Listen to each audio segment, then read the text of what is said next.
El último.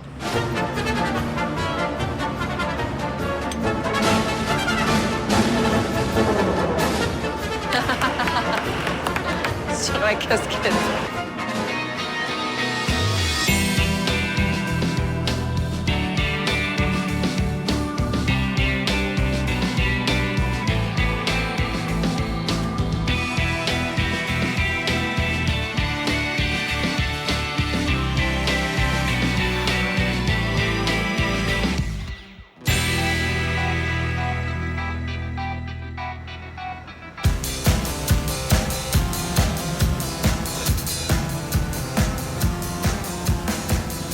Bonsoir à tous et bienvenue en Équateur. Partout autour de nous, plus de 80 volcans, dont une vingtaine encore actifs.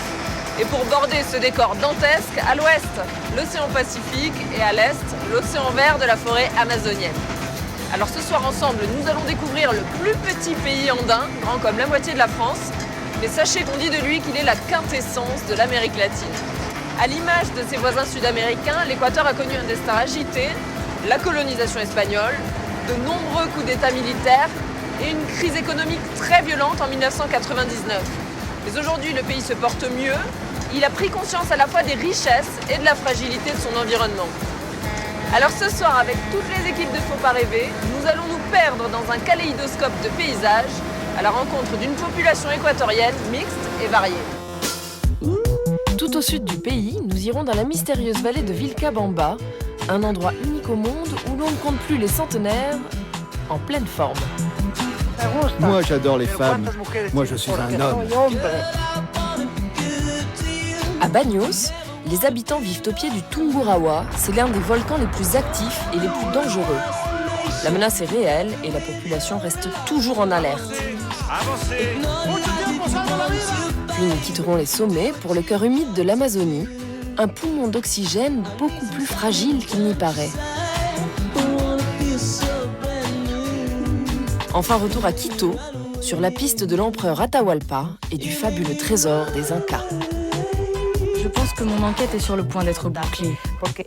Je crois savoir où aurait été caché le corps de l'empereur Inca. Et puis, en fin d'émission, je vous emmènerai au plus profond de la forêt amazonienne. Et là, nous rencontrerons les Waorani. Ce peuple d'anciens guerriers a déposé les lances il y a seulement quelques dizaines d'années. Et c'est en paix qu'ils nous recevront sur leur terre pour partager un moment unique.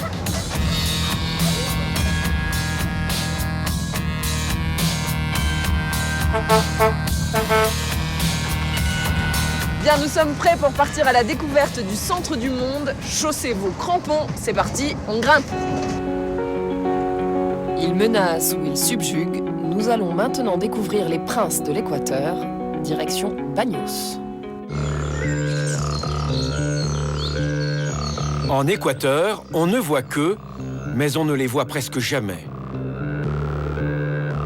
Quand on les entend, c'est mauvais signe.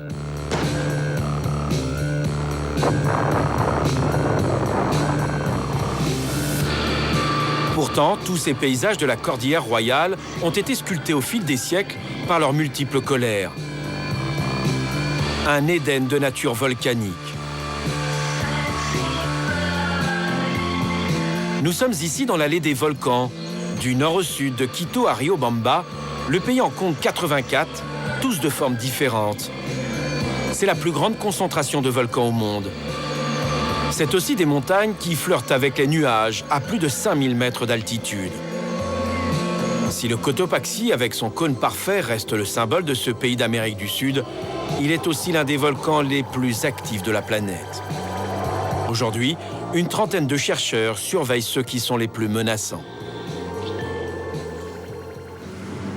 Nous sommes avec Benjamin Bernard, un volcanologue français. Nous partons à Baños, à 135 km au sud de Quito. Ici, c'est le Tungurahua qui domine la ville et qui inquiète les autorités. Un dispositif exceptionnel a été mis en place dans cette région, comme cet observatoire où les chercheurs se relaient 7 jours sur 7, 24 heures sur 24. Comment ça va ?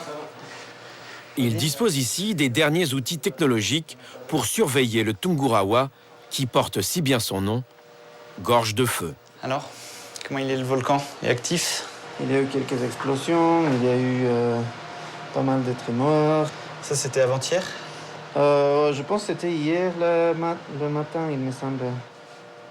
Donc là, on a une belle image du Tungurahua, qui est un volcan quand même très important, avec le cratère actif, et une grande quebrada qui descend jusqu'à la ville de Banhos, qui s'appelle la Quebrada Vascún, où ils ont installé le collège Técnico de Banhos. Pour éviter tout risque pour la population, ils ont mis un système de vigie tout autour du Tungurahua. 3 fois par jour, les experts font le tour de leurs observateurs. Il y en a 17 qui sont répartis tout autour du volcan. Parmi eux, le vétéran Don Carlito. Dans le sac, il y a son déjeuner. À vol d'oiseau, son belvédère est situé à moins d'1 kilomètre de la ville de Banhos et à 2600 mètres d'altitude. Bonjour Don Carlito. Comment va mon ingénieur? Je te souhaite la bienvenue. Moi j'ai un peu chaud comme tu peux le voir. C'est la montée. Oui. Quoi de neuf pour toi mon ami ingénieur? Oh, tout va bien, et pour toi ici? Bien, bien. Le volcan a été un peu plus agité ces derniers jours. Mais petit à petit, il se calme.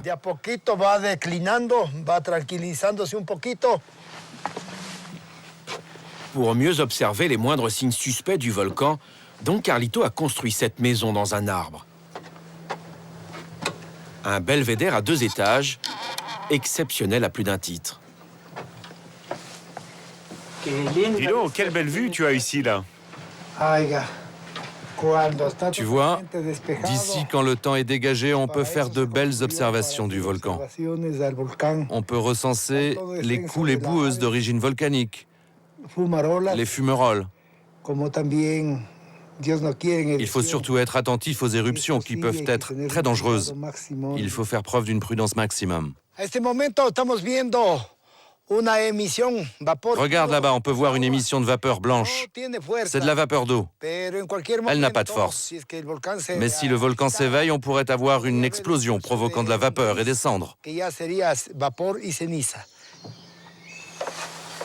Ancien militaire et pompier volontaire, Don Carlito est aujourd'hui à la retraite. À 70 ans et 5 mois, dit-il, il refuse de rester sourd aux menaces du Tungurahua. Et à tous ceux qui s'interrogent sur son dévouement, il rappelle cette terrible journée d'été 2006. Bon, pour résumer l'histoire, en 2006, il y avait eu des signes avant-coureurs. Le volcan ne rugissait plus, il faisait des bruits de suffocation.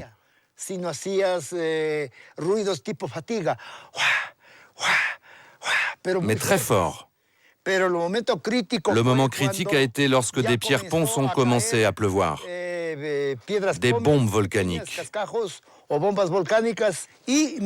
Alors je suis venu me cacher ici.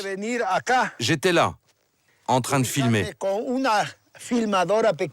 Je filmais les flammes qui jaillissaient et j'ai entendu les objets qui continuaient à tomber par ici.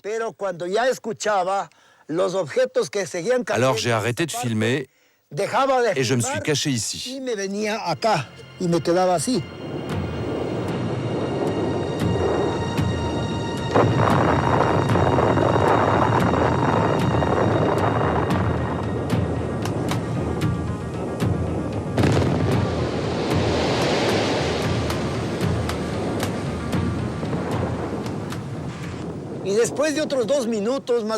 Ça a duré à peu près 2 minutes.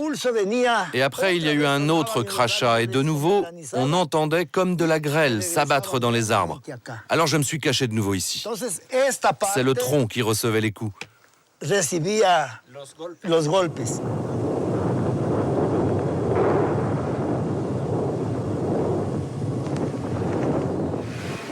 Le lendemain, 9 h du matin, depuis les hauteurs de la ville, tout semble calme.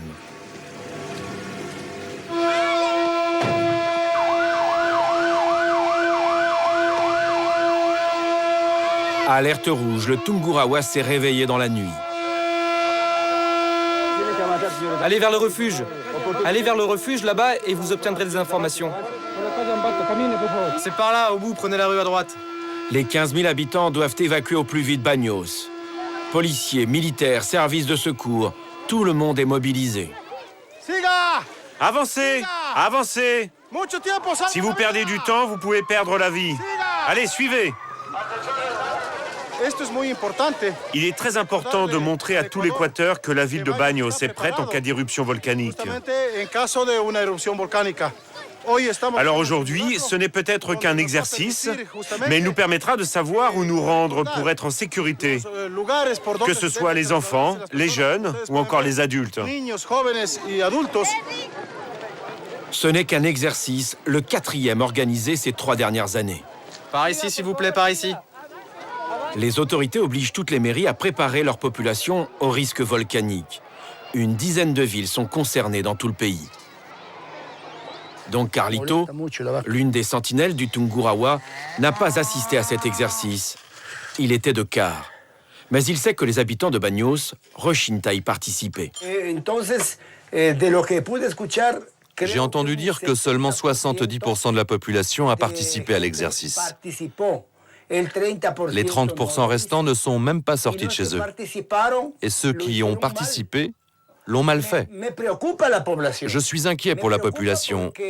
Inquiet car la majeure partie des habitants de Bagnos pensent qu'il ne va rien arriver. Que le volcan va rester calme. Que l'on sait déjà quoi faire s'il s'éveille à nouveau. Être trop confiant, ce n'est pas bon. Surtout en face d'une nature dangereuse. Une nature volcanique qui se rebelle régulièrement. Benjamin Bernard, le volcanologue, veut nous montrer les séquelles de la dernière catastrophe où 6 personnes ont trouvé la mort. Nous sommes à moins d'1 kilomètre de la ville de Bagnos. Donc en août 2006, l'éruption du Tungurahua a produit des nuées ardentes qui sont arrivées jusqu'ici et qui ont balayé la zone. Là, on ne se rend pas compte en fait, mais il y a quand même 60 maisons qui sont complètement recouvertes par les dépôts et qui ont complètement disparu du fait de l'éruption. Depuis cette éruption, les autorités interdisent l'accès à ces lieux. Mais ce jour-là, une famille revient là où elle a vécu plus de 30 ans, dans cette terre aujourd'hui si inhospitalière. Après l'éruption, il ne restait qu'une seule maison. La mienne avait complètement disparu.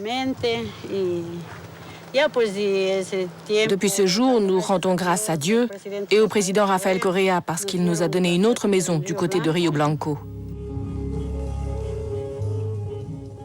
Eh bien, je fais partie de ceux qui ont vu de leurs yeux l'éruption. C'était très impressionnant. Au moment où les coulées descendaient, il n'y avait plus aucune lumière dans tout le secteur. Nous allions traverser le pont, mais la coulée avait déjà atteint la rivière. J'ai quand même traversé le pont, et là, des pierres ont commencé à tomber sur les voitures. C'était désespérant, car nous étions une vingtaine à être coincés là, dans nos voitures. Donc Carlito, lui, voudrait que ces lieux restent un sanctuaire pour que personne n'oublie les colères du Tungurahua. Chaque jour, il tient son journal de bord. À l'intérieur, il répertorie tous les événements, quels qu'ils soient. Comme ces explosions de 2010.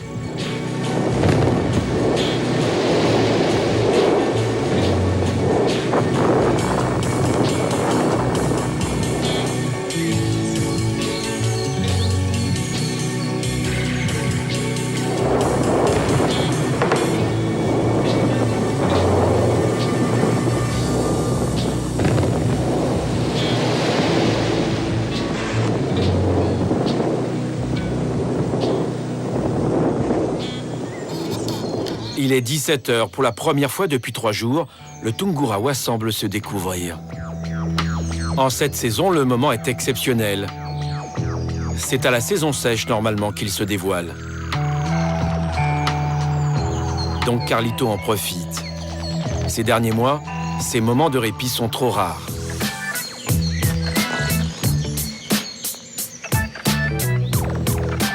Je vais essayer de m'envoler un petit peu plus haut.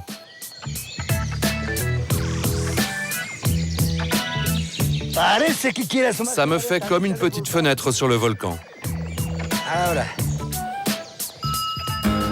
C'est depuis Quito que je poursuis ma découverte de l'Équateur. En 1978, elle fut la toute première ville déclarée patrimoine mondial de l'humanité pour son centre historique exceptionnel. Aujourd'hui, la capitale en plein développement compte près de 2 millions d'habitants. C'est Javier Ceballos, acteur de théâtre, amoureux de sa ville, qui m'entraînera dans les rues de Quito jusque tard dans la nuit. C'est haut, Quito, non? Nous sommes à 2800 mètres dans les parties les plus basses et dans les quartiers les plus hauts jusqu'à peu près 3000 mètres.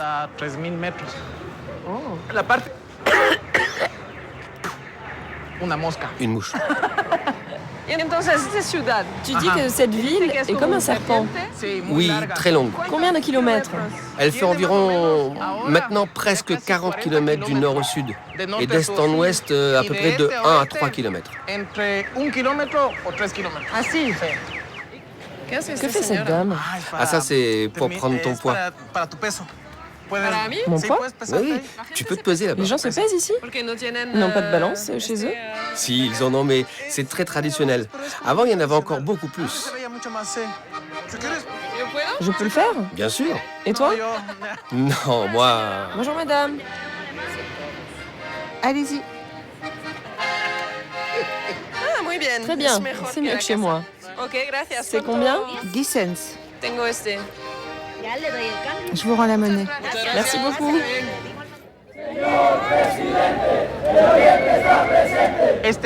Écoute, ça c'est le cœur de la ville. Ici, c'est le centre du centre de Quito. C'est ici que l'on vient depuis toujours discuter, cancaner et se battre contre le gouvernement. Plus jamais la dictature, plus jamais... Les gens sont satisfaits du président actuel? Ah oui, maintenant le président est très populaire en Équateur. Rafael Correa est le premier président stable depuis à peu près plus de, je dirais, 20 ans.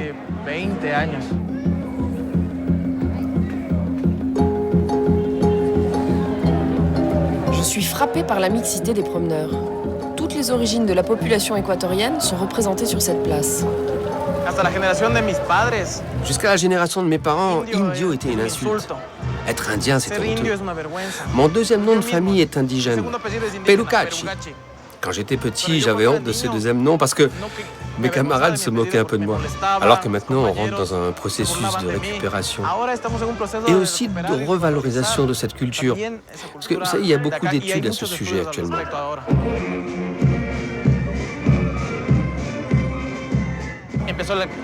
La relève de la garde a commencé, regarde. Maintenant, toute la garde présidentielle sort. Et ils vont faire le changement là, devant le monument de l'indépendance.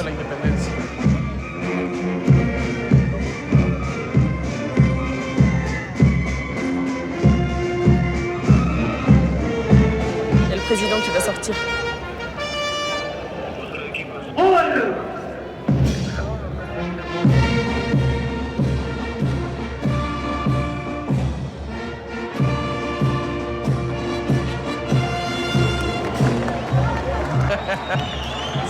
Il a vraiment beaucoup de charisme. Au revoir, monsieur le président. La nuit tombée sur les Andes, Quito semble remonter le temps et notre ami Javier remet son costume de diable. El Diablo. Et le comédien joue et raconte aux visiteurs un tout autre Quito.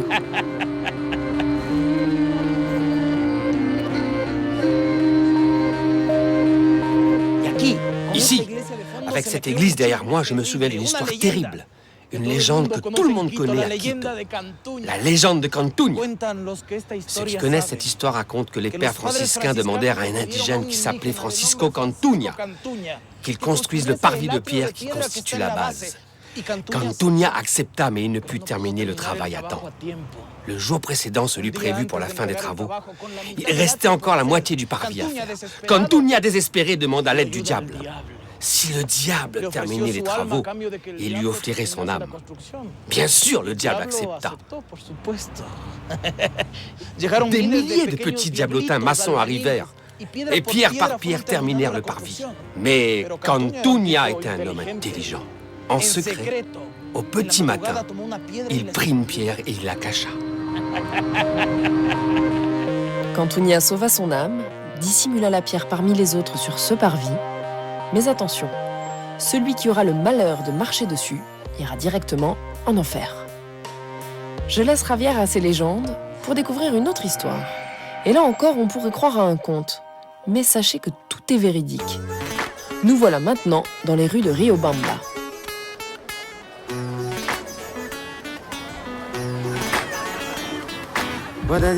Bonjour patronne, bonjour. Bonjour, je vous attendais.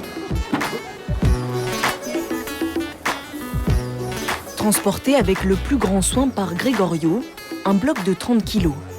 Une glace unique au monde. C'est la seule glace qui peut se conserver jusqu'à 7 jours, parce qu'elle est naturelle. Si elle n'est pas protégée par la paille et qu'elle reste dehors, elle fond en 4 jours.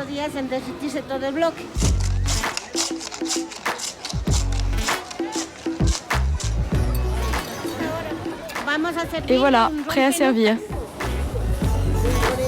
Des granités, la spécialité locale dont tout le monde raffole.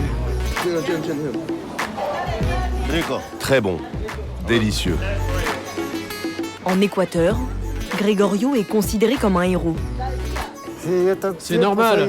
Avec mon frère, je suis le dernier chasseur de glace de tout le pays.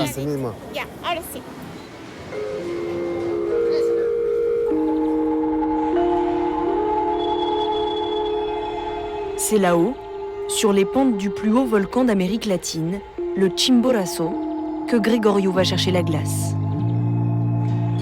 La montagne culmine à 6268 mètres.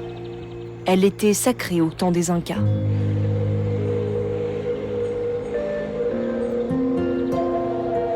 Il habite au pied du volcan, dans le village de Sanjabamba.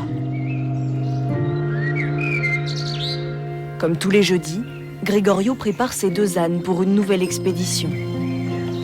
Son équipement est le même depuis 40 ans, du genre rudimentaire. Gregorio part pour une expédition d'une dizaine d'heures. À partir de maintenant, il va se retrouver seul face aux éléments. À 65 ans, le chercheur de glace est usé. Pourtant, il poursuit la mission qui a été donnée à ses ancêtres. Une mission sacrée qui ne lui rapporte qu'une dizaine d'euros à chaque fois. J'ai commencé mon métier de chasseur de glace tout petit. J'avais 12 ans. Mon père m'a tout appris. C'est la tradition de notre famille. Moi, je n'ai jamais cherché à faire autre chose. C'est comme ça. On fait ça de père en fils. Enfin, jusqu'à ma génération, car maintenant, c'est difficile de vendre de la glace.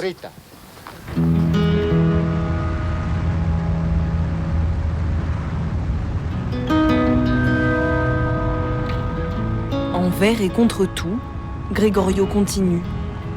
Il n'a pas vraiment le choix. Ces quelques euros sont vitaux pour lui et sa famille.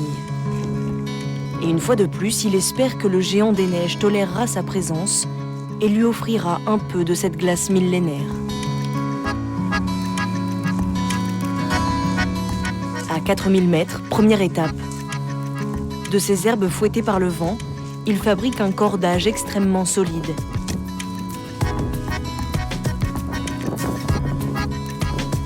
C'est avec ça qu'il transportera les 4 blocs de glace de 30 kilos chacun.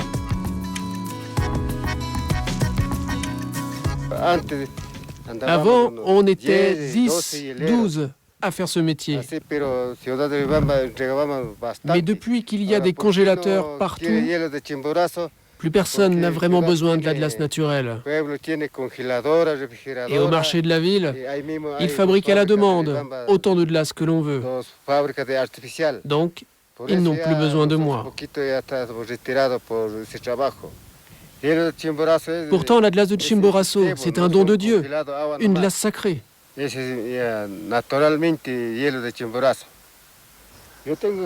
Bon, maintenant je vais monter par là, par ce chemin qui contourne la colline, jusqu'à la montagne.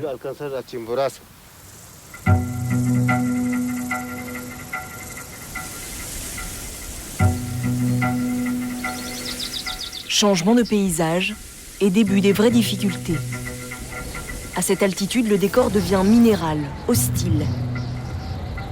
Les bourrasques de vent rendent la progression encore plus pénible. En tout, Gregorio va gravir 1000 mètres de dénivelé en seulement 3 heures.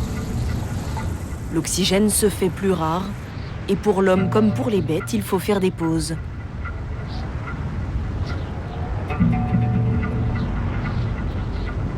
Soudain, Gregorio aperçoit une silhouette familière. Lui, c'est mon frère. On est les 2 derniers chasseurs de glace du pays. Comment tu vas, mon frère? Très bien, très très bien. 5000 mètres d'altitude. La récompense de tous ses efforts.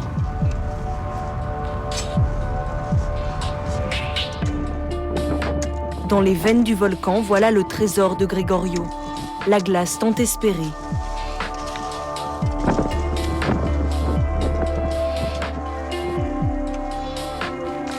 Les rochers ne demandent qu'à s'effondrer.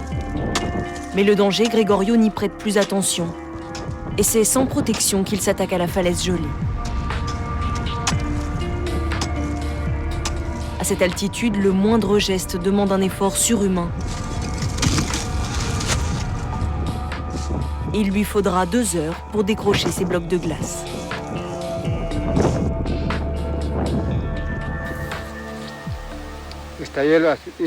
Cette glace du Chimborazo est excellente pour la santé. C'est celle que je vends au marché de la ville. Et je parviens à en tirer un petit peu d'argent.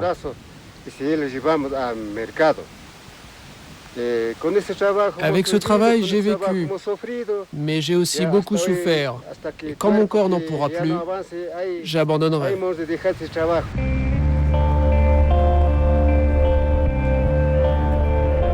Les 4 blocs sont emmaillotés dans la paille pour qu'ils ne fondent pas. Chaque goutte perdue représente de précieux centimes. Il faut descendre au plus vite pour ne pas se retrouver piégé par la nuit et le grand froid. Gregorio et ses ânes n'y survivraient pas.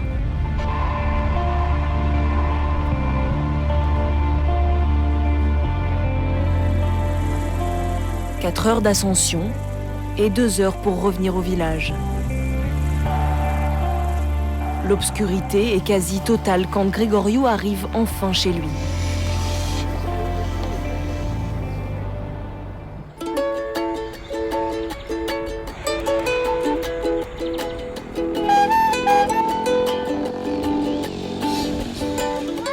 Le lendemain, sur la place du village, Gregorio a rendez-vous avec ses meilleurs clients.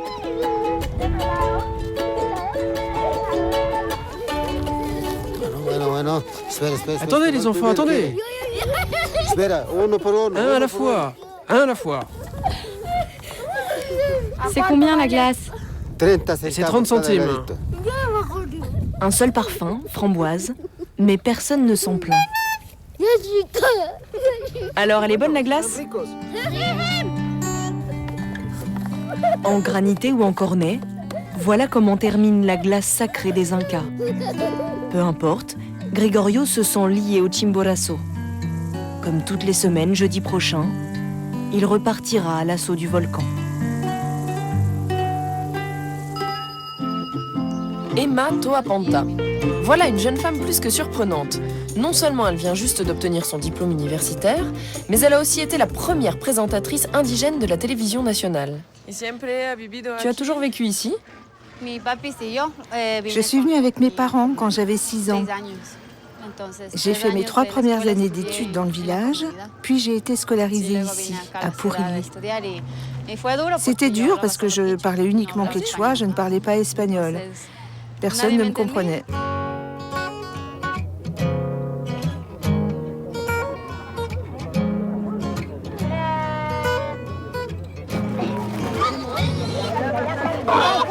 Tu viens toujours au marché avec ta grand-mère?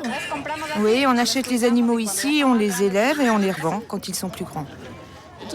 Tu as une vie avec 2 facettes très différentes. Ah oui, oui. J'ai travaillé pour Télé Amazonas. C'est plus moderne, non? Oui, j'ai aussi travaillé à Los Angeles pour une chaîne de Wapa TV. À quel âge se marient les femmes ici? Ma cousine s'est mariée à 14 ans et mes autres cousines se sont mariées vers 18 ans. C'est très très jeune, 14 ans. Oui, c'est vrai. Oui. Mais moi, je suis plutôt une aventurière, je crois. Tu es une aventurière? Oui. Quand je faisais mes études, après le 2e trimestre, j'ai décidé de faire une thèse sur les peuples indigènes. J'ai pris mon sac à dos et je suis allée au Pérou, en Bolivie, au Chili et en Argentine. J'ai passé environ 5 mois à parcourir tous ces pays.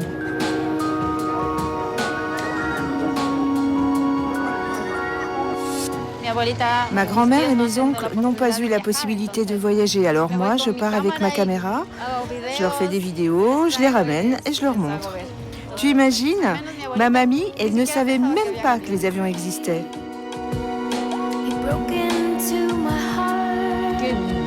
Selon toi, quelle est la richesse de l'Équateur? Les gens et la culture. Mais c'est plus difficile pour les indigènes? Tu m'as dit que ta communauté était une des plus pauvres. C'est notre situation économique qui est faible, mais nous ne sommes pas pauvres. Ça se passe dans la tête, en fait. La pauvreté, ça serait de penser qu'on ne peut pas s'améliorer, pas voyager, pas étudier.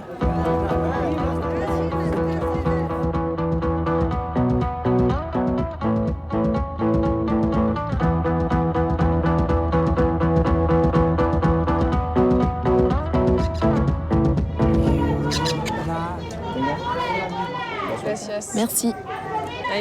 Aide-moi pour lire. Alors, qu'est-ce que ça dit? D'après le système planétaire, succès et fougue en amour, malgré certaines difficultés à affronter. Et ne gaspille pas ton argent. La magnétite sera ta pierre porte-bonheur. Ok, muy bien. 2 filles, un marché. Forcément, on trouve de quoi s'occuper.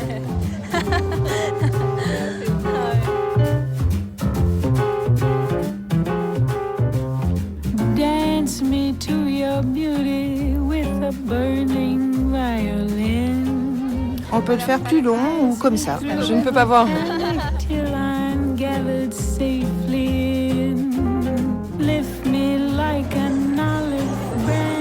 Que vas-tu faire maintenant?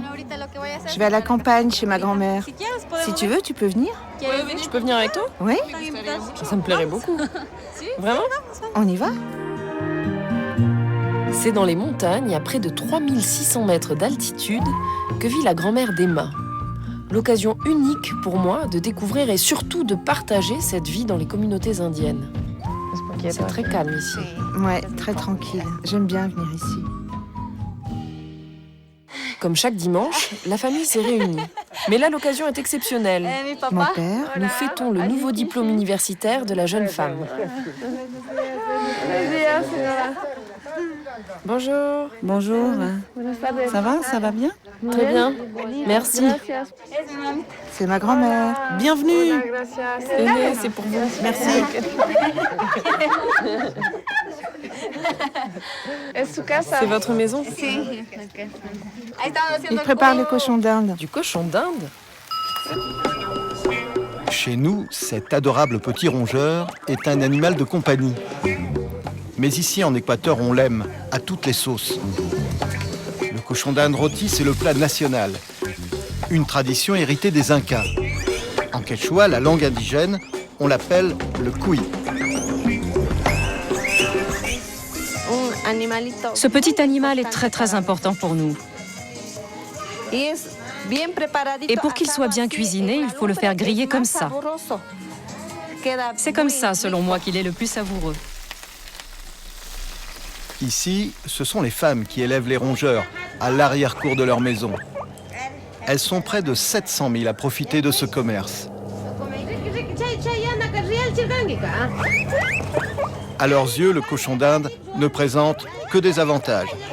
En quelques mois, elles obtiennent une immense colonie et à 5 € l'animal, elles peuvent gagner leur vie à domicile.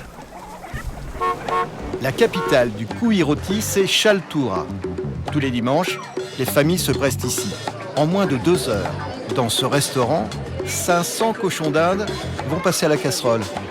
En Équateur, on en consomme 13 millions chaque année.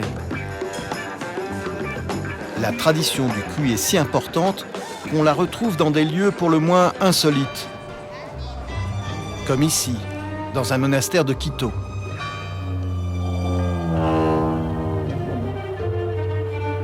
Sur ce tableau représentant la scène, dans l'assiette de Jésus, on a peint un cochon d'Inde. L'explication est simple. Avant que les conquistadors ne fassent venir leur bétail, le cuit était la seule viande disponible dans les Andes. Aujourd'hui, c'est le plat de fête. Comment tu t'appelles? Comment? Ankali. Ankali. Je m'appelle Tania. Tania, oui, c'est facile, non? On m'a dit que ta maman a été une très bonne étudiante. Non?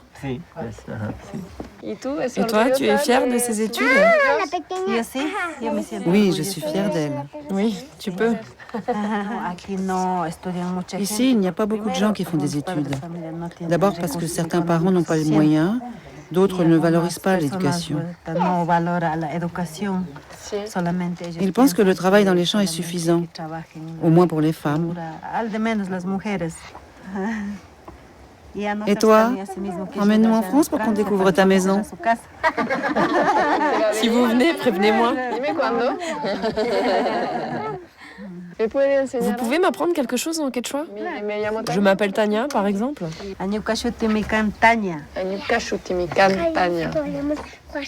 Ok, très bien, mais j'aurais du mal à m'en souvenir.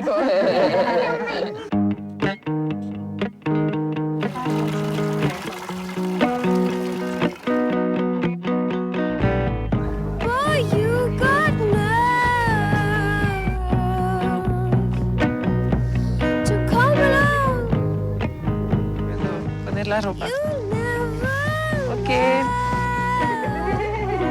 No, pero ya. Salió bien.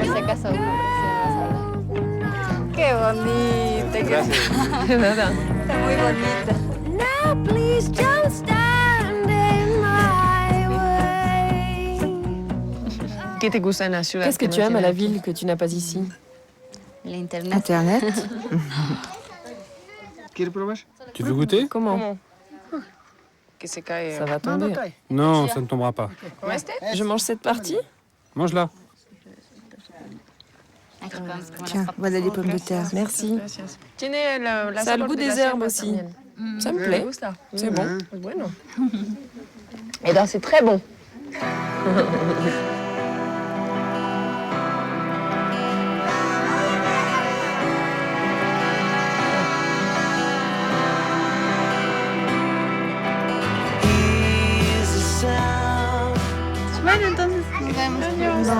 Tu me donneras de tes nouvelles. Toi en premier. Allez, il faut y aller. Au revoir. Merci beaucoup. Je reverrai Emma, c'est sûr. Peut-être en France. Pour le moment, je vous emmène dans la vallée de Cayambe à la recherche d'un véritable trésor, éphémère et parfumé.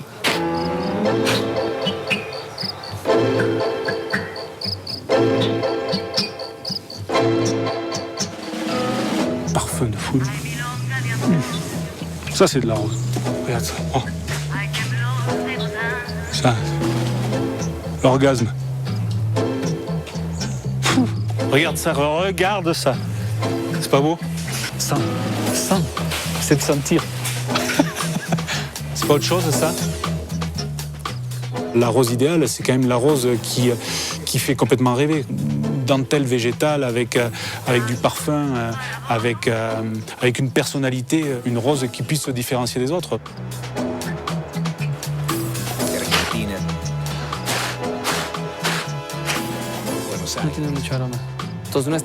Mon rêve, ce n'est pas de créer une rose bleue ou une rose compliquée à produire. Non, mon rêve, c'est de trouver la rose dont tout le monde va tomber amoureux.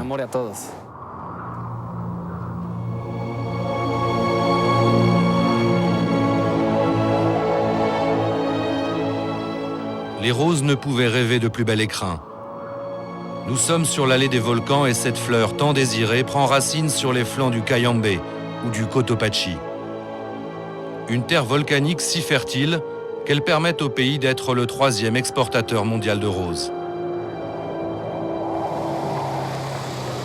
En route avec Arnaud Causse. Sa mission, flairer la rose, ou plutôt la variété qui, à des milliers de kilomètres de là, fera le bonheur des mamans.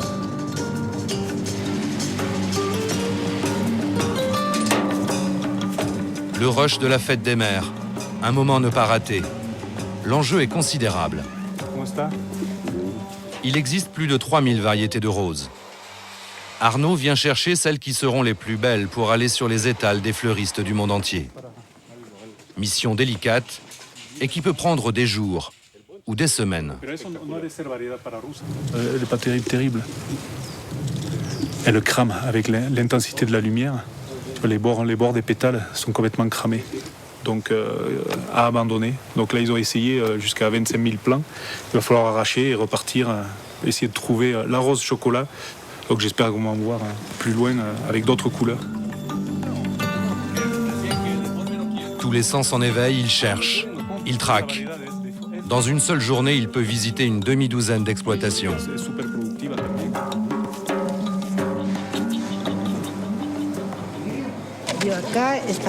Voici une rose que j'aime bien. C'est une mutation. Elle pourrait bien marcher, je pense, en Europe, non? Non, je n'aime pas. Ce n'est pas une couleur pour nous. Cette fleur, elle est une couleur fanée dès le départ, un peu une couleur pas définie, trop pastel, trop terne.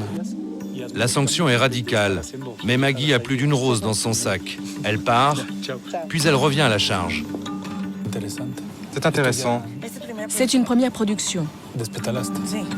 Elle est très intéressante. Elle ressemble à la rose Malibu. Tu crois que j'abandonne la jaune? La jaune, oui, c'est sûr, tu l'oublies. Cette couleur, en revanche, ça va marcher. Bon, alors j'abandonne la jaune et je la remplace par celle-là. Oui, fais ça, c'est mieux.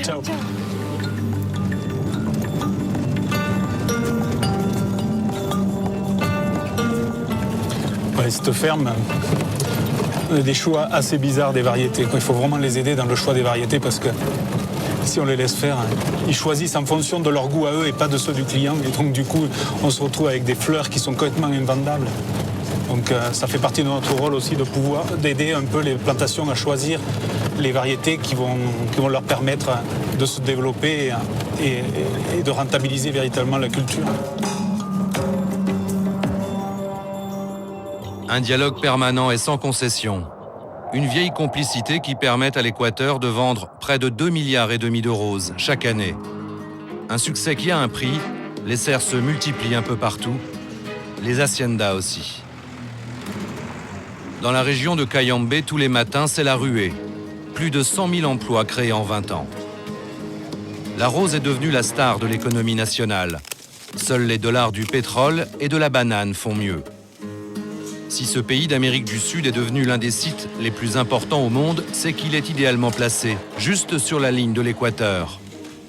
Il bénéficie ainsi de 12 heures de soleil par jour, toute l'année, et d'une luminosité intense liée à l'altitude. Un cocktail qui donne naissance à des roses uniques.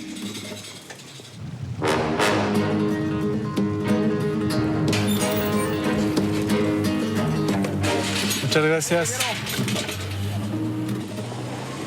Ce sont des fleurs exceptionnelles qu'Arnaud vient dénicher ici. Vamos a ver un poco la calidad que tenemos ahí. Bueno, ça c'est la fleur pour les Russes, donc c'est peut-être pas trop pour nous, mais c'est quand même assez caractéristique de l'Équateur. Évidemment, on a des tiges qu'on ne peut pas trouver ailleurs. C'est pas possible de trouver ça dans des serres chauffées, par exemple en Hollande, ou même au Kenya pour le niveau d'altitude qu'on peut trouver au Kenya.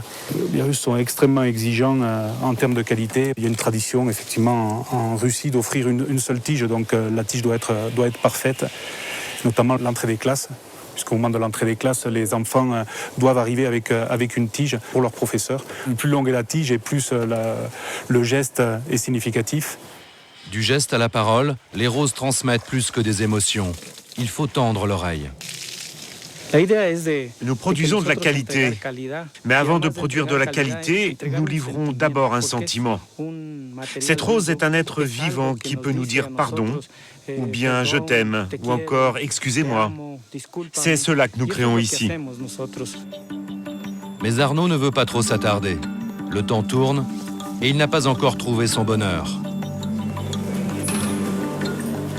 Il se rend alors dans l'atelier où des dizaines d'hommes et de femmes s'affairent.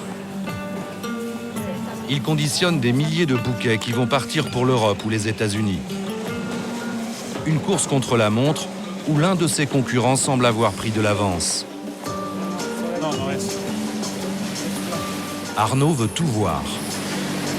C'est un Vodou? Non, c'est une Tropicala Master. Ah, non, le bouton est trop petit, ça ne correspond pas du tout à ce qu'on recherche pour de la rose équatorienne. Non, je cherche un bouton de variété vraiment très très spéciale que j'ai vu dans le showroom et que je voudrais essayer cette semaine sur le marché pour voir si les clients réagissent. Ça me paraît deux super variétés pour le feuillage, l'intensité des couleurs et vraiment c'est un truc exceptionnel.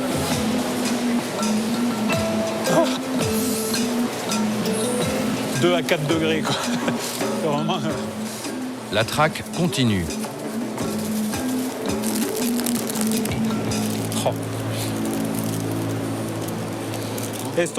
Ça va faire un carton. Les gens vont adorer.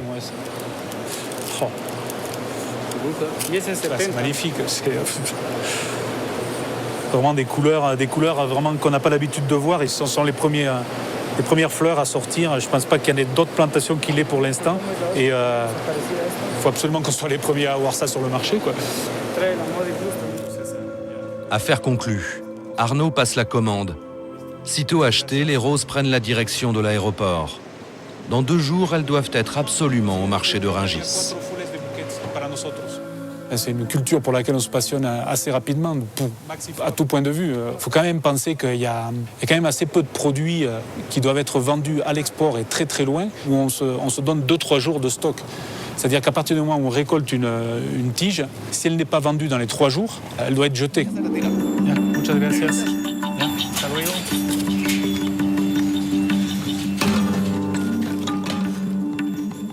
Le lendemain, nouveau stress.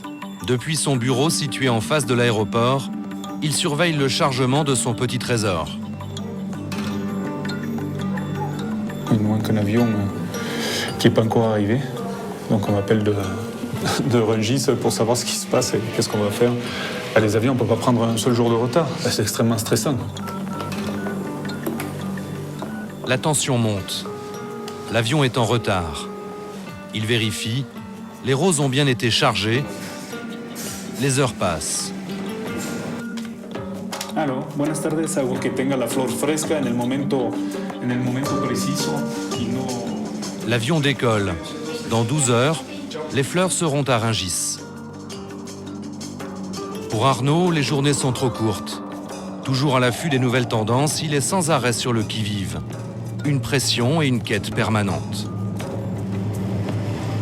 Mais pour cet ingénieur agronome expatrié depuis 25 ans à des milliers de kilomètres de son Aveyron natal, le défi est aussi de soutenir la recherche locale. Depuis des années, il soutient les travaux de Santiago. Ici, il faut montrer patte blanche. Cette serre est un laboratoire où l'on manipule les gènes jusqu'à trouver la combinaison idéale.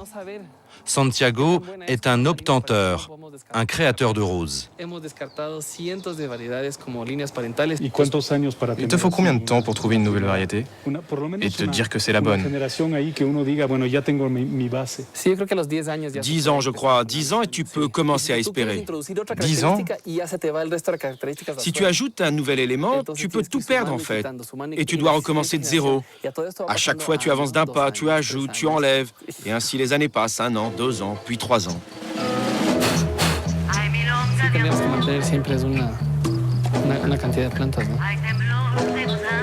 Trouver la rose parfaite, c'est découvrir la formule magique. Un peu de pollen rouge ou orange, pourquoi pas jaune, saupoudrer le tout et peut-être qu'un jour de cette alchimie naîtra la plus belle des fleurs. La rose est vraiment la reine des fleurs. Il y a beaucoup de jolies fleurs, des fleurs qui sont belles pour une photo. La rose, c'est une raison de vivre. Tu vis à travers la rose. Quand tu la regardes, tu veux danser pour elle. Et quand tu la mets au centre de la table, tu l'observes et tu te demandes chaque jour comment elle va s'ouvrir. En fait, tu partages sa vie. Arnaud et Santiago parlent la même langue, celle des roses et de leurs caprices. C'est de leur échange constant que le miracle pourra se produire. Ce n'est pas un parfum très original. Celle-ci sent bon. Elle sent à la rose, c'est pas bon. Faut pas qu'elle sente la rose. L'odeur de rose, c'est désagréable. De la rose, de l'hybride de thé. Donc on cherche des parfums qui soient complètement différents, qui aient vraiment une personnalité. L'odeur de rose, c'est artificiel. Au-delà de la passion, Arnaud et Santiago flirtent aussi le bon coup. Une rose peut rapporter gros, car le créateur perçoit une sorte de droit d'auteur pour chaque plan utilisé, où que ce soit dans le monde. Avec une seule variété qui pourrait remplacer le rouge du moment, on parlerait aux alentours de 400-500 hectares. 40 millions de rosiers. On fait vite le calcul, quoi. Effectivement, on peut devenir millionnaire avec une variété. T'aimerais bien. Toi aussi, non? Mais non, il ne faut pas le croire. On travaille surtout très dur tous les jours. Aujourd'hui, Santiago mise sur une rose qu'il a développée. Elle s'appelle la Nina. La Nina.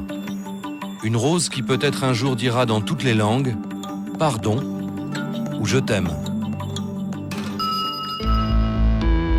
L'équateur, c'est 3 éléments indissociables. Volcan, océan et jungle. Eh bien, c'est là que nous partons maintenant, en Amazonie. Direction le parc national de Yasuni, où nous attendent les scientifiques de la station de Tiputini, mais aussi les Indiens Waorani. Un long voyage de 8 heures pour seulement quelques centaines de kilomètres. Au programme de l'avion, de la route et du bateau, l'aventure, la vraie.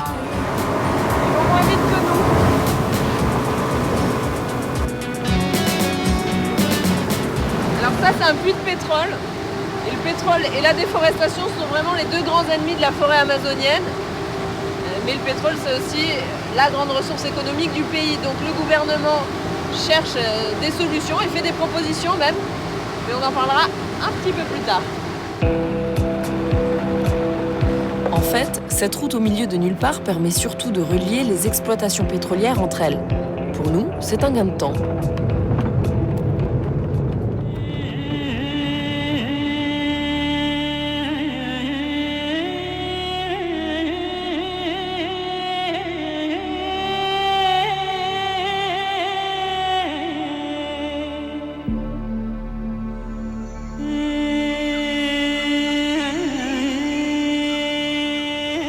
Bon, alors là, c'est vraiment extraordinaire. On est en plein cœur de la forêt, ça y est, là, il n'y a plus de route, il n'y a plus rien. Il y a la rivière Tiputini qui nous amène à la station de recherche. C'est génial.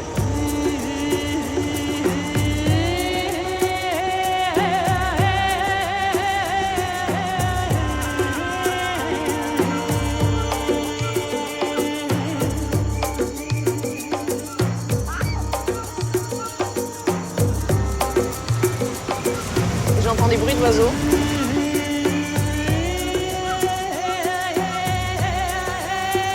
Là, on se sent vraiment au cœur de la jungle. Encore quelques heures de navigation sur le rio Tiputini et nous arriverons à destination, j'espère avant la nuit. Mais notre voyage à la découverte de l'Équateur continue, lui, avec Los Chagras, ces hommes des Andes, cow-boys d'un autre temps. Puis nous plongerons au cœur d'une véritable enquête sur la piste très sérieuse de la tombe d'Atahualpa, le dernier empereur inca. Mais tout de suite, je vous invite tout au sud du pays, dans une des vallées mystérieuses, où le temps s'est en quelque sorte arrêté.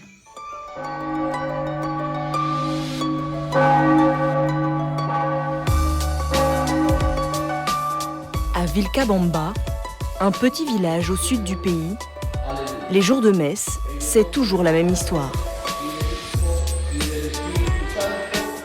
Dans l'église, tous les premiers rangs sont occupés par les seniors, moyenne d'âge, au-dessus des 80 ans. Nous sommes dans la vallée des Immortels, l'endroit au monde où l'on trouve le plus de centenaires en pleine forme.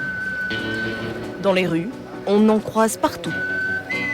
Augustin et sa bande sont nés il y a près d'1 siècle, mais attention, ils débordent encore d'énergie. Vous aimez les belles filles? Oh, bien sûr. J'adore les jeunettes. Moi, je suis un gaillard. Comment vous vous portez? Bien.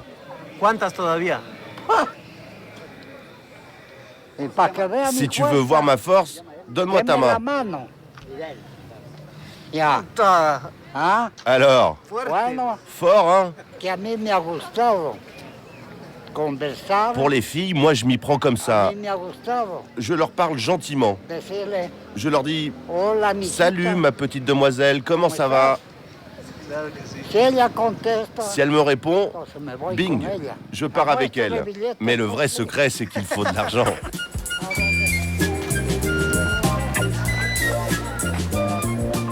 Se chambrer et draguer les filles, une vie d'ado pour ces fringants vieillards. Et s'ils sont prêts à traverser toute la ville, c'est pour assouvir un autre de leurs vices. Du tabac, mais pas n'importe lequel. Du tabac naturel vendu par une beauté locale, une jeunette de seulement 80 ans. La meilleure rouleuse de cigarettes de la vallée. Ça fait 50 centimes. Ah oui, ce sont des dragueurs. Mais heureusement, pas avec moi. Augustin et ses copains viennent ici toutes les semaines depuis des décennies et continuent de fumer, même si, bien évidemment, le tabac est dangereux pour la santé. Moi, je fume surtout le soir, quand je n'arrive pas à m'endormir. Est-ce que ça vous fait tousser? Ah non, jamais. Pas ce tabac.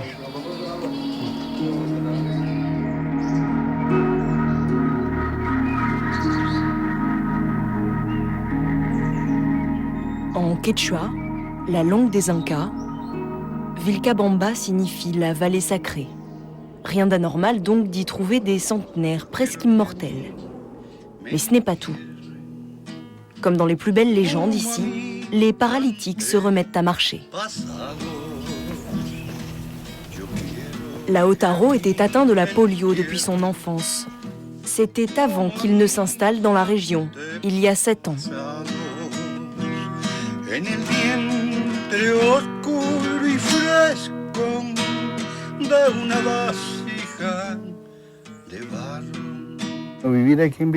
Le fait de venir à Vilcabamba, ça m'a rendu la vie. Car j'ai toujours eu une santé très fragile, très mauvaise. Depuis mes 4 ans, j'ai eu la polio, puis c'était mes poumons, avec une pneumonie. Bref, j'ai tout eu. Quand je suis arrivé ici, je venais d'apprendre que j'avais une leucémie. Selon les médecins, je devais mourir. Je suis donc venu m'installer ici pour attendre la mort. C'était il y a 7 ans. Aujourd'hui, j'ai arrêté les médicaments et je me sens comme si je n'avais jamais rien eu. Une guérison inexplicable ou presque. Pour Lautaro, le miracle est à rechercher du côté de sa cuisine. Je ne suis pas scientifique, mais je pense que ce qui m'a sauvé ici, c'est l'eau, l'air et la terre. Selon moi, c'est cette alchimie parfaite, entre autant de pureté, qui fait que l'on vit si bien et si vieux à Vilcabamba. Lautaro n'est pas le seul à profiter de la magie de la vallée. Juste à côté de chez lui, les retraités débordent de la même étrange vitalité. Eh, salut Dario, salut! Je faisais ma gymnastique. Dario a 74 ans, c'est un fou de sport. Sa spécialité, le volley-ball. Même en plein soleil, il s'entraîne tous les jours. Il fait plus de 30 degrés ce midi et pourtant Dario saute comme un cabri sous le regard amusé de ses arrière-petits-enfants. L'eau d'ici, c'est une eau pure. Quand tu la consommes, elle te fortifie. En haut de la montagne, il y a une source d'eau minérale avec du fer. Et là, tu peux même te baigner. Quand j'étais jeune, j'allais là-bas pour me baigner. J'avais un seau et je me le versais sur moi.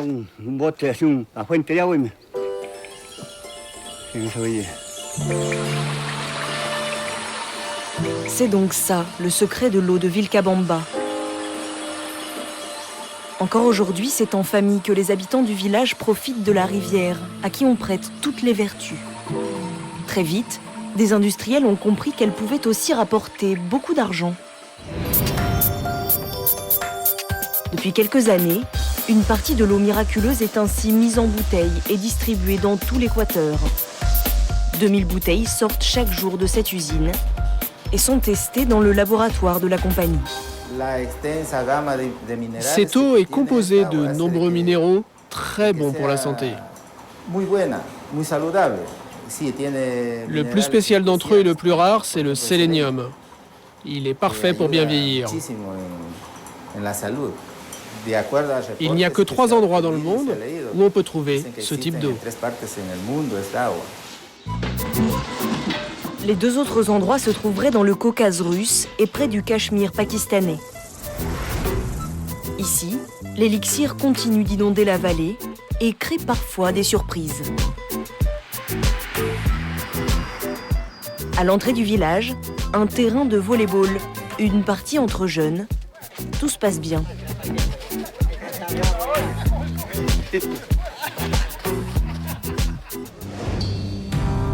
Jusqu'à l'arrivée des champions.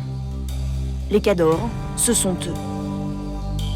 Leur chef, c'est Dario, celui qui s'entraînait devant ses arrière-petits-enfants. Il a réuni son équipe de vétérans.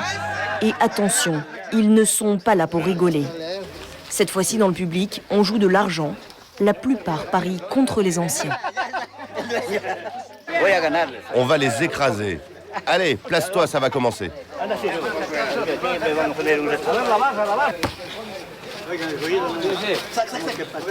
Dès les premières passes, le ton est donné.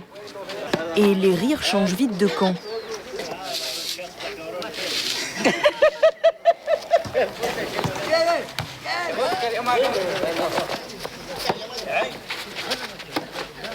Après un dernier match, ce sont encore les vieux qui gagnent. Le capitaine répartit les gains, $15 chacun.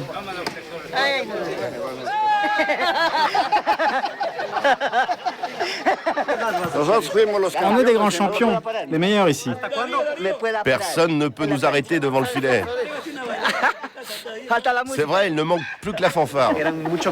Vous les avez battus alors? Eh oui, on a battu les petits jeunes. Hein, ça te fait quoi? C'est vrai, vous nous avez battus. Tu te rends compte, moi j'ai même des arrière-petits-enfants. Ces vieillards, la municipalité a très vite compris qu'elle avait tout intérêt à en être fière et à les mettre en avant. C'est grâce à eux si de riches retraités occidentaux affluent à Vilcabamba en masse.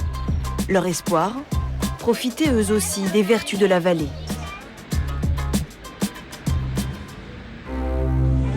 Quand on s'éloigne des ruelles rustiques du village pour s'enfoncer vers les plus belles prairies, bienvenue dans le paradis pour seigneurs fortunés.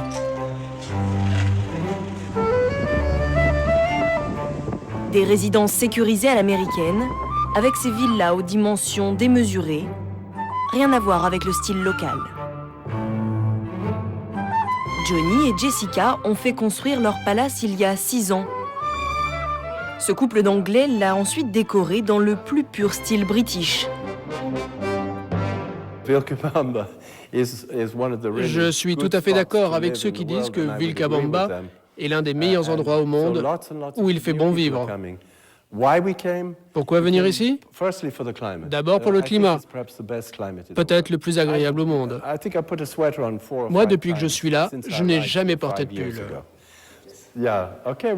Allons dehors, ma chère. Après toi. J'ai nettoyé la piscine hier et il faut que je recommence déjà. Nos amis en Europe sont un peu envieux maintenant. Au début, ils pensaient que nous étions fous. Mais avec le temps, ils se disent que peut-être nous avons pris la bonne décision.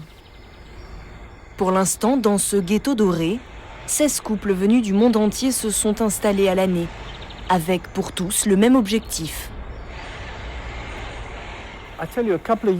Il y a quelques années, je n'y aurais pas cru. Mais maintenant, plus je vieillis et plus je pense que moi aussi j'ai une chance de finir centenaire. Je me sens bien. J'ai 69 ans et je ne suis plus jamais malade. C'est cela la magie de Vilcabamba. Et en plus, elle ferait effet très vite. Nous ne voulions pas partir sans rencontrer un couple de centenaires. Ils s'appellent Maria et José. vivent à seulement quelques kilomètres du lotissement pour millionnaires. Chez eux, pas de piscine, juste un lopin de terre et une éternité passée ensemble. Tu te souviens quand tu es tombé amoureux de moi? Tu parles. Elle était dans le quartier et je l'ai tout de suite remarqué. À chaque fois, je la regardais jusqu'au jour où j'ai osé lui demander sa main. Je lui ai dit « Bon alors, quoi ?» Et elle m'a dit « Allez, d'accord. » Moi, je voulais bien de lui, mais uniquement si on se mariait. À 102 ans, José et sa femme n'ont pas changé grand-chose à leur quotidien. Ils continuent de travailler tous les jours. Pas question de laisser le terrain en friche et de ne pas récolter les grains de café.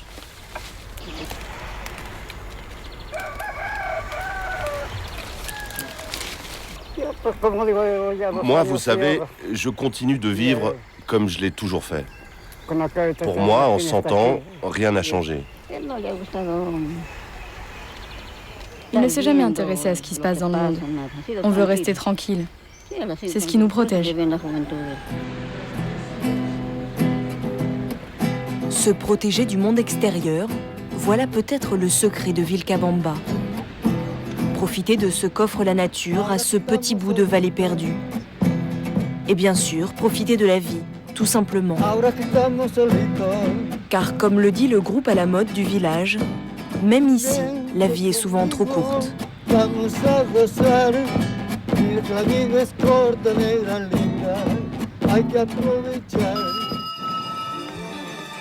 Fini la pirogue. 5 heures du matin, station de recherche de Tiputini, au cœur du Yasuni, dans la forêt amazonienne. Donc là, on va une tour à 35 mètres de hauteur, c'est au sommet des arbres, pour voir le lever du jour et les oiseaux.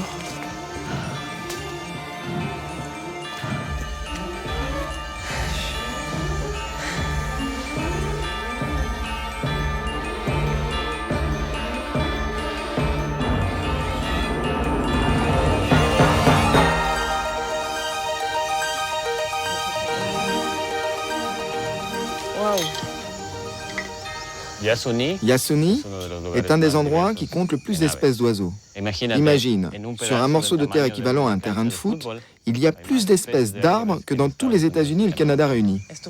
C'est ta passion, la nature? Oui, j'adore. J'adore la nature, les animaux. C'est pour ça que je les étudie.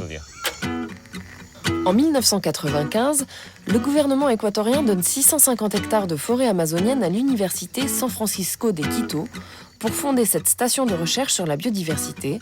C'est aujourd'hui l'une des plus importantes au monde. Diego Mosquera est ici depuis 7 ans. Il n'est pas seulement le patron de la station, c'est aussi un scientifique de haute volée. Son projet, identifier, recenser la faune. Et avec un peu de chance, nous irons voir sur le terrain comment il travaille.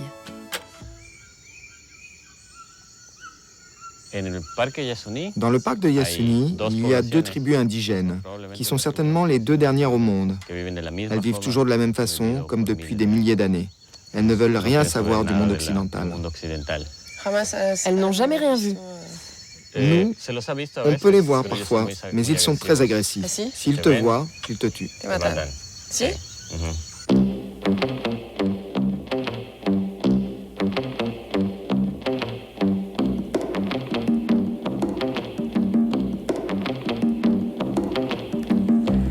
How many times do I have to tell you? Are you listening to me now? My God, you are so annoying. Now what are you looking at? Tu vois ce rameau ici? Il est plus gros. C'est là que vivent les fourmis. Je vais te le montrer. Tu vas voir. Il y a une fourmi. Ah si. Oups. C'est un piège. Tu vois? Les fourmis sécrètent un acide formique comme le citron. Tu peux en manger. Ça a le goût de citron. Tu la manges? Goûte. C'est la reine? Et une masse... C'est la plus grande.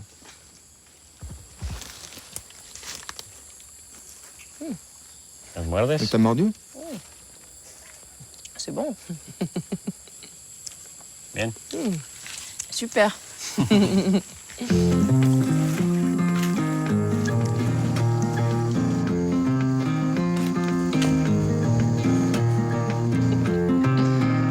Waouh, c'est génial. C'est incroyable. Tu peux voir toute la forêt, c'est amusant. Ça va. Je m'en sors, hein. Nous avons 4 plateformes pour observer. Celle-ci, 2 qui sont plus loin, et celle-là qui est plus haute. Si tu as une urgence, c'est le seul endroit où tu peux passer un coup de téléphone. Ah si? Tu veux monter voir? Je ne vais pas faire ça. Je crois que... C'est intéressant. Comptez sur moi. Magnifique. Ah oui. Prends une photo pour moi. Tu devrais essayer, on a une vue à 360 degrés. En el avión j'ai déjà vu de l'avion. Ah si? No es lo mismo. C'est pas pareil.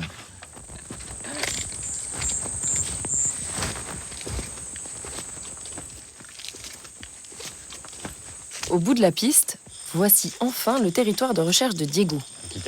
Voilà. C'était un appareil photo.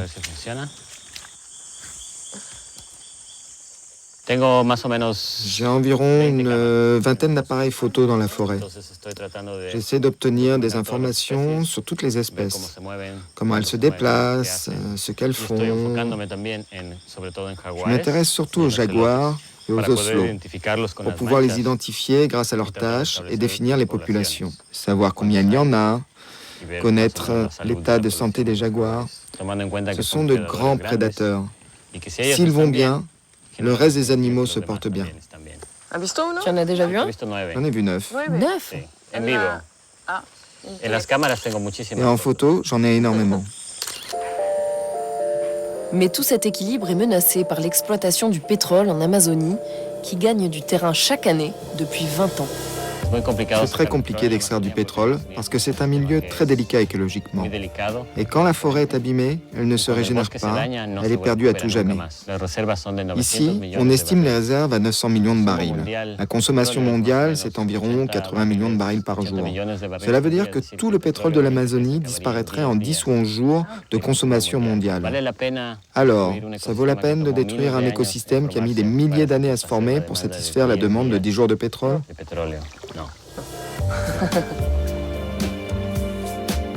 Ce qui me fascine dans ce pays, c'est la force de cette nature exubérante, de ceux qui la protègent et de ceux qui en dépendent. C'est le cas des Chagras, les cow-boys du Cotopaxi. Rien ne les arrête, même pas l'altitude.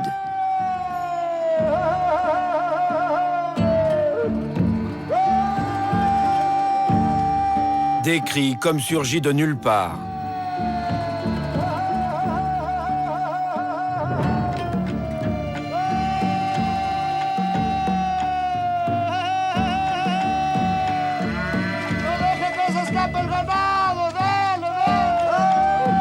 Nous sommes sur le territoire des Chagras, les cow-boys d'Équateur.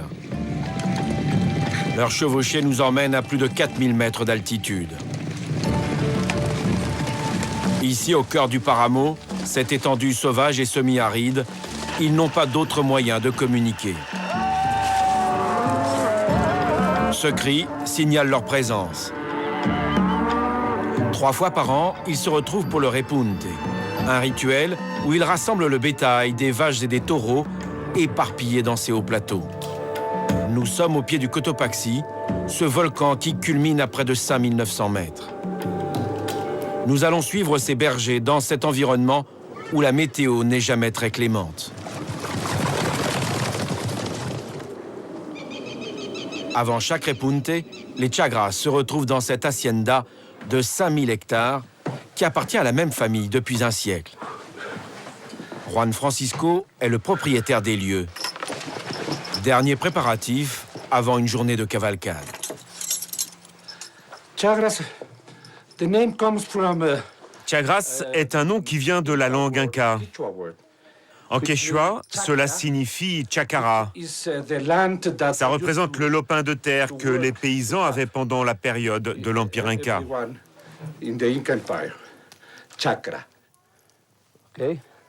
Une terre, celle des Incas, des chevaux et des bêtes à cornes importées par les conquistadors espagnols. et le repunte peut commencer, ou presque. Nous devrions être une vingtaine de cavaliers, 20 à 25 cavaliers, je pense. C'est mieux pour organiser ce rodéo. Ce matin, vous avez l'air très inquiet quand même. Vous savez, on ne sait jamais combien de Chagras viendront. Avec les années, les Chagras sont moins nombreux à se mobiliser. Rorqué et son père peuvent compter sur les peones qui travaillent pour l'hacienda. Geraldo est l'un d'entre eux, Chagras de père en fils et depuis 5 générations. Mais cette fois-ci, ils ne seront que 3 frères. Les 2 autres n'ont pas pu se libérer. L'histoire de cette famille se confond avec cette hacienda. Tous sont nés sur cette terre et dès leurs premiers pas, ils ont monté ces chevaux. Ils connaissent toutes les ficelles du métier. Le temps passe. Rorqué est tendu. Il est déjà 9 heures. Et seuls 10 cavaliers se présentent à lui. Bonjour Manuelito, comment ça va? Qu'il pleuve, qu'il vente, qu'il neige, qu'il soit 10 ou 20, il est impossible de reporter le repunte. Pour se donner des forces, les cavaliers communient. Et maintenant, comme toujours, nous allons prier pour demander qu'il n'y ait pas de problème. Que Dieu nous accompagne, ainsi que la Vierge.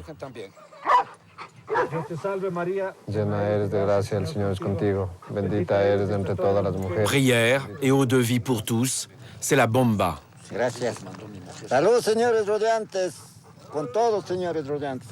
Un rituel. Manuelito est le vétéran et le chef des Chagras. Il a 72 ans. Il a commencé à l'âge de 8 ans. Salud con todos, señores rodiantes. Ici, derrière le grand-père, il y a le fils et la petite-fille. Amalia, tu veux être Chagras quand tu seras grande? Et monter comme papa et maman? Oui, tout de suite. La relève semble assurée. Mais chez les cavaliers du Cotopaxi, les femmes sont juste tolérées. Un métier d'homme, dit Manuelito. La journée sera longue.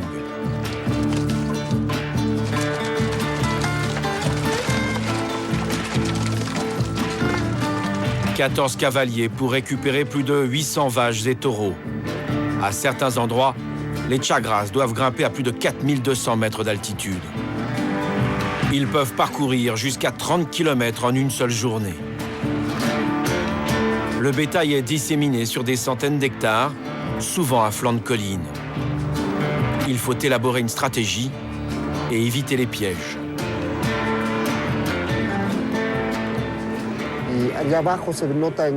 Tu vois les petites taches noires à flanc de colline? C'est une partie du troupeau. Les bêtes sentent que nous sommes là pour un rodéo, donc elles descendent toutes seules dans la vallée. Elles savent ce qui est en train de se passer. D'autres, au contraire, essaient de s'échapper.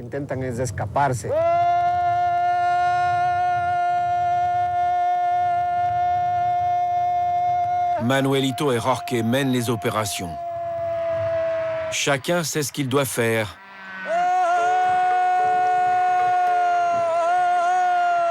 Des années d'apprentissage. Pour Rorqué, on ne naît pas Chagras, on le devient.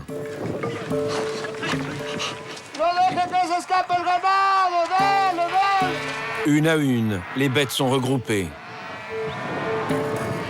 Mais les taureaux rappellent sans arrêt le danger de ce type d'opération où tout peut arriver.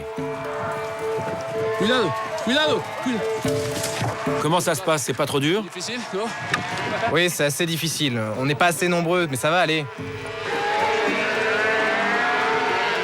En suivant le troupeau, on perd toute notion de temps et d'espace. En temps normal, ces territoires sont vierges de toute présence humaine. Pendant des heures, les cavaliers apparaissent et disparaissent comme des ombres derrière les collines.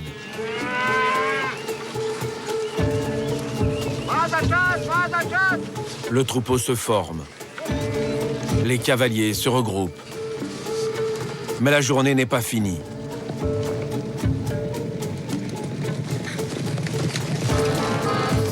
Après le repunte, une autre mission les attend. Il faut regrouper les bêtes dans le corral et les compter.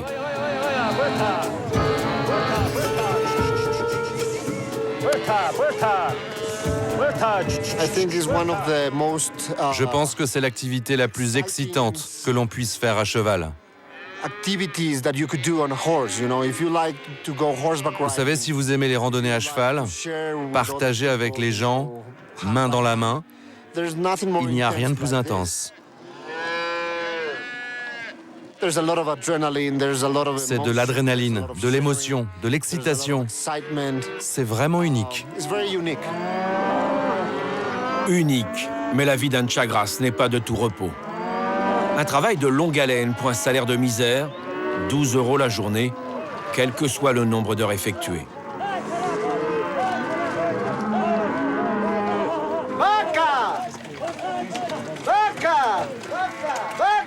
Les rôles sont là aussi bien répartis.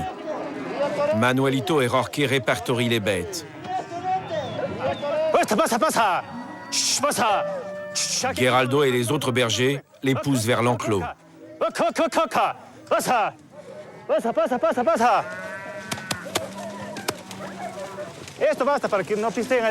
C'est lui également qui se charge de les vacciner. Ici, il faut toujours rester sur ses gardes.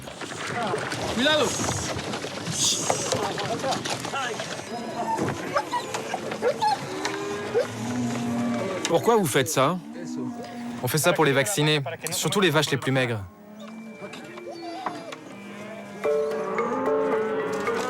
Geraldo profite aussi de ce regroupement pour identifier les taureaux les plus braves.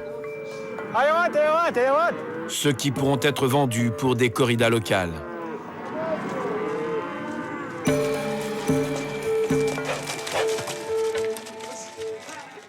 C'est un animal que l'on cherche à tester pour voir comment il charge. C'est pour cela que Geraldo est entré, qu'il l'a énervé. On voit s'il charge ou pas. On voit ce qu'il fait. Les bêtes courageuses, vraiment courageuses, on leur pose une marque pour les reconnaître. Pas de répit. Certaines de ces vaches ou de ces taureaux doivent être marquées du sceau de l'hacienda, El Tambo. Un nom d'origine inca qui signifie le refuge. La tradition est respectée à la lettre. Seul un membre de la famille des propriétaires peut procéder au marquage, au fer rouge.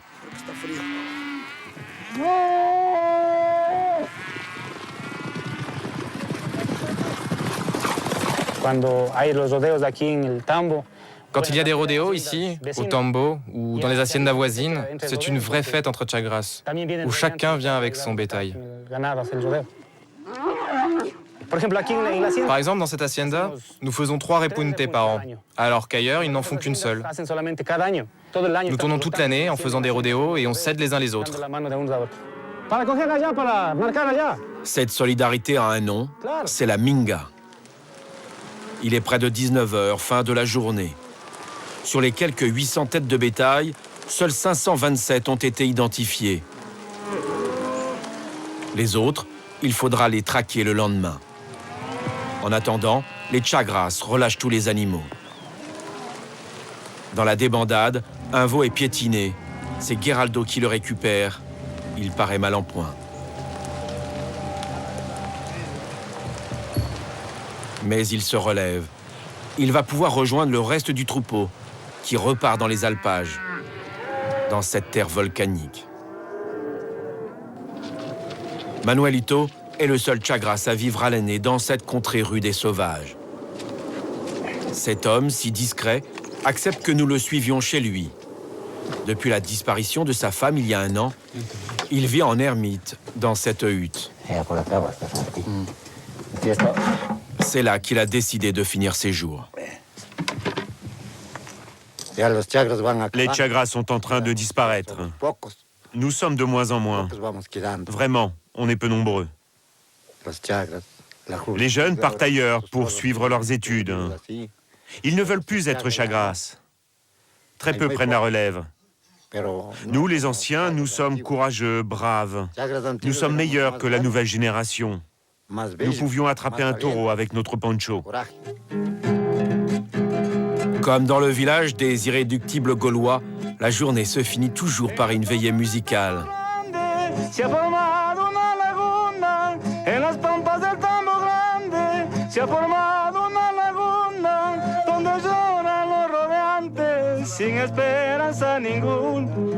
Une chanson à la gloire des Chagras.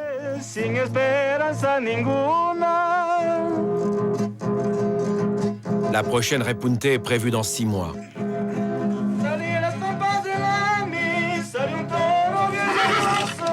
Combien seront-ils cette fois-ci? 10 Chagras ou moins?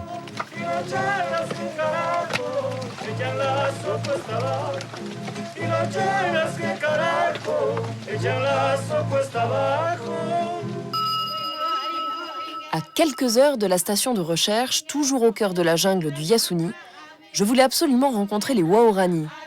Autrefois guerriers et nomades, ils se sont sédentarisés, mais conservent une relation très privilégiée avec la nature environnante.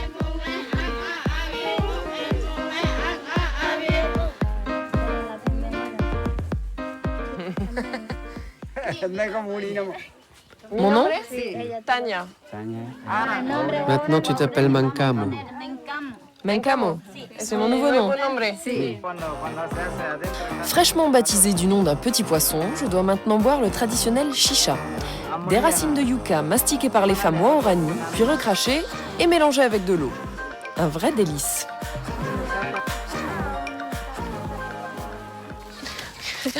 Regarde. Ça va? Se puede, Il peut se faire mal, non? Algo, non? Pas de problème. Il est tout petit. Ça lui apprend. Ça lui apprend. La maman n'est pas loin. C'est pas de problème. Chez les Waorani, on laisse faire comme ça. Ça leur apprend à travailler.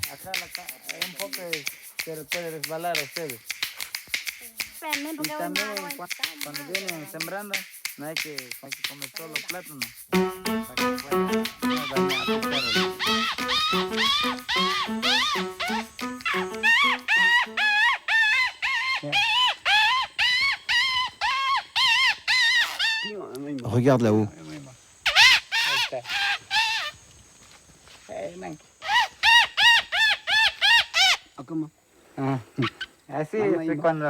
Quand les hommes partent à la chasse, les chasseurs imitent avec la feuille pour que les oiseaux s'approchent. Les toucans, les haras. Vous chassez beaucoup? Oui, pour manger. Pour manger? Oui.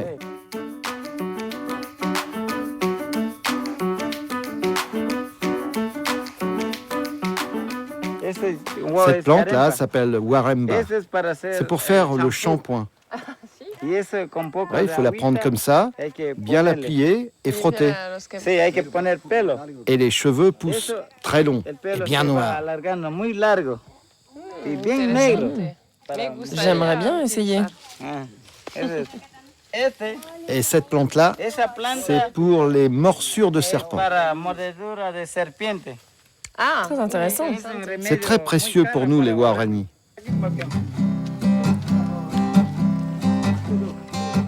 Alors, comment tu t'appelles? Je repars pas les mains vides.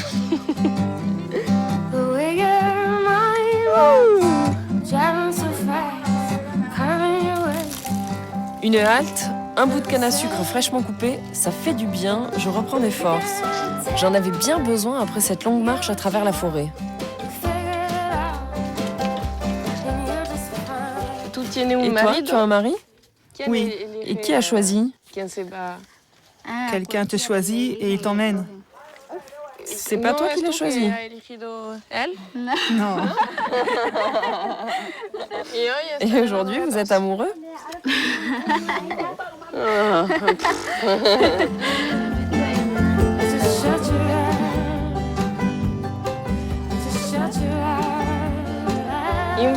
Umberto, que penses-tu de l'évolution de ton mode de vie?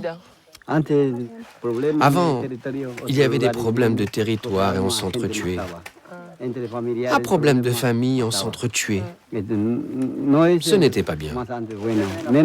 Tous les problèmes étaient une question de territoire. Il n'y a plus de guerre, mais il y a le pétrole. Je pense que le pétrole, ça crée des problèmes. Quand ils extraient le pétrole, nous n'avons plus de plantes, de nourriture. Où vivra-t-on? Nous voulons vivre comme nos parents et grands-parents dans la forêt. En 10 ans, plusieurs enfants sont morts. Ces 2 dernières années, 5 enfants sont décédés. De quoi meurent-ils? De contamination? Ils prennent de l'eau et ils la boivent comme ça. C'est pour ça que nous avons un problème. Tu préférerais qu'il n'y ait pas de pétrole? J'aimerais bien qu'ils arrêtent. Ça fait déjà près de 20 ans. Le pétrole contamine énormément. On ne peut pas vivre comme ça. Ça ne sera pas facile de trouver un juste équilibre, mais je sais maintenant que les Waorani ne se laisseront pas abuser. Et j'espère qu'ils garderont cette force, cette joie de vivre.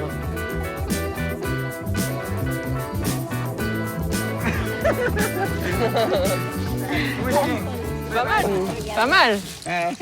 Ça fait mal aux joues, mais de laine. Il y a encore beaucoup d'autres trésors à protéger dans ce pays, et notamment celui des Incas, qui suscite toujours autant de convoitises.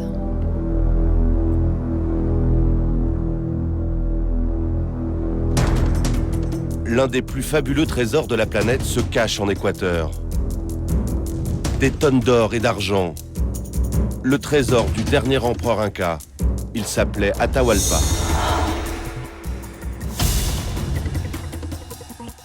Des textes soigneusement calligraphiés vieux de 500 ans.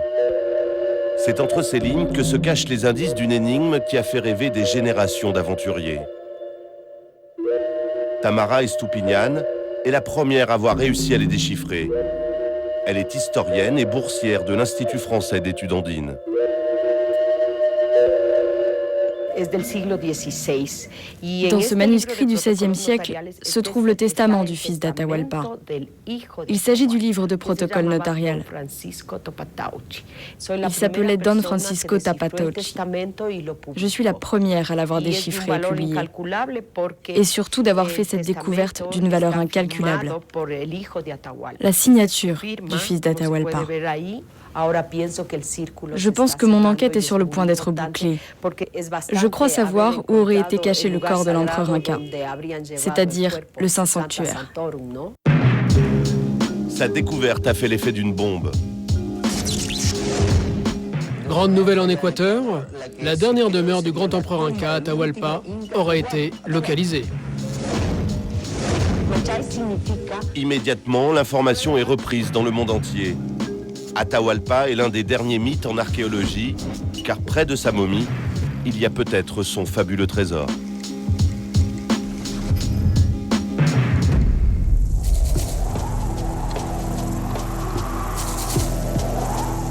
Les Andes équatoriennes, parmi les plus hautes d'Amérique latine. Les pistes créées par les Incas ont simplement été élargies. Sinon, ici, rien n'a vraiment changé. Tamara retourne vers le site qu'elle a découvert avec celui qui lui sert d'assistant, son mari, Jaime. Les cols sont perpétuellement balayés par de violents orages, les routes à la limite du praticable.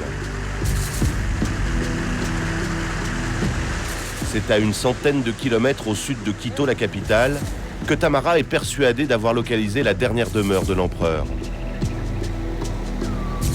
Sur les contreforts des montagnes andines, un escalier caché dans la forêt tropicale. Les marches taillées dans la pierre mènent jusqu'à d'étranges ruines. Une place en forme de trapèze, des canaux et un bassin. Pour Tamara, il n'y a aucun doute.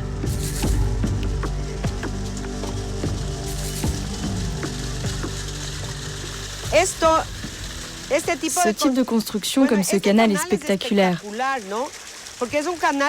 Regardez, ce canal souterrain vient de là-haut pour acheminer l'eau de la montagne jusqu'ici, sous nos pieds. Et là, c'est une architecture formidable. On voit bien que ce chemin est aligné. Ça, ce type de construction, on ne les retrouve que sur des sites impériaux. Bien sûr, de type Inca. C'est là l'endroit le plus sacré. Ici, on plaçait la momie de l'empereur. ici, pour qu'il soit face au soleil, en plein sud. Là-bas, il la lavait et la séchait. Puis, il l'asseyait ici pour prendre le soleil.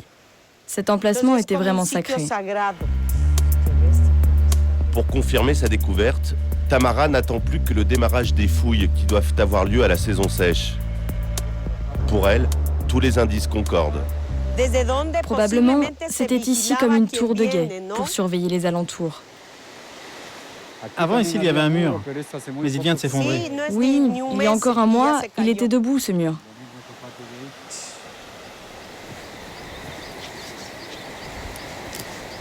Pour Tamara, il faut vite protéger le site. Tout peut s'effondrer. Ces ruines incas sont aujourd'hui occupées par un fermier. Là où serait cachée la momie du fils du soleil, sont maintenant élevés des coqs de combat.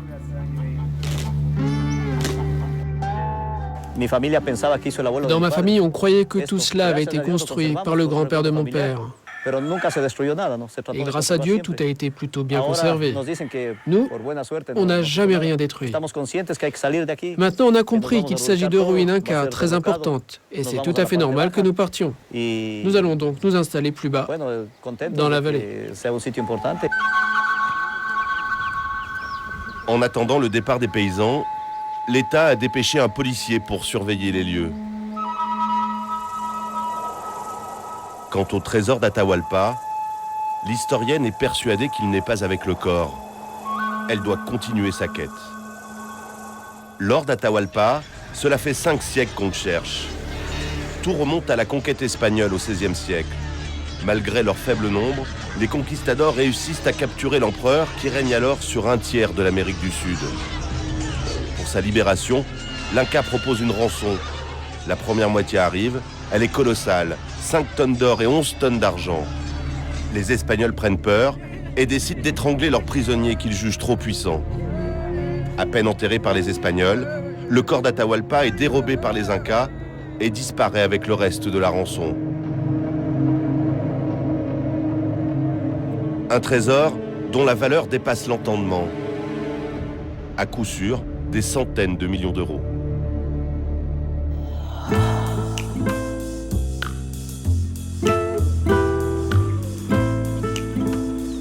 Quito était la ville préférée d'Atahualpa. Aujourd'hui, c'est la capitale du pays. Une ville qui a gommé tout son héritage inca.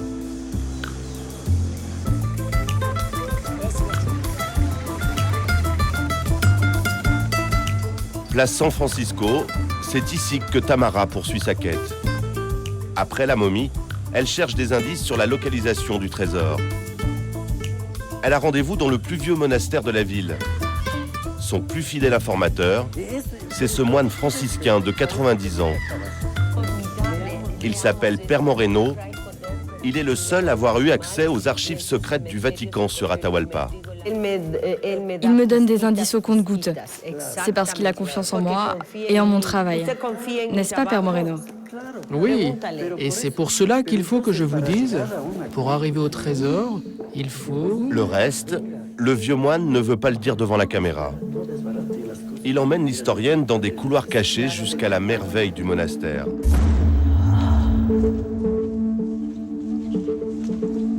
Une église entièrement recouverte d'or.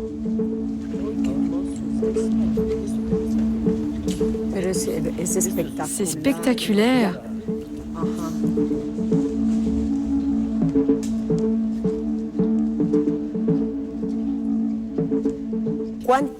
Combien d'or a-t-il fallu pour recouvrir tous ces murs? Oh, impossible à savoir. Cet or, parmi le plus pur du monde, c'est celui qui a rendu fous les conquistadors et qui continue d'obséder les Équatoriens. Et vous savez où est le trésor? Bien sûr, je le sais. J'ai étudié toutes les possibilités et je peux juste dire qu'il se trouve au bout d'un tunnel. Il pense que le trésor est au fond d'un tunnel. Pour Tamara, toute information est bonne à prendre et la conforte dans ses certitudes. Ils ont transporté le cadavre de l'empereur comme le voulait la coutume, c'est-à-dire en asseyant la momie sur une planche en or massif de 15 cm d'épaisseur. Ils le portaient sur leurs épaules, comme ça. Pour Atahualpa, les Incas l'ont déplacé, mais pas vers le sud de l'Empire, vers le Pérou, non, non. Là-bas, il y avait les soldats espagnols. Alors, ils ont dû aller vers le nord, vers l'Équateur. C'est pour cela que je suis sûr que la momie est cachée dans notre pays. Et le trésor y est aussi. On sait même à quoi ressemble ce trésor. Pour en avoir une petite idée, il suffit d'aller avec Tamara dans les réserves de la Direction culturelle d'Équateur. Ici, sont stockées les dernières pièces trouvées dans les tombes de grands chefs incas. Ça, par exemple, c'était des boucles incas pour le nez. C'était un pectoral. On le portait ainsi sur la poitrine, n'est-ce pas?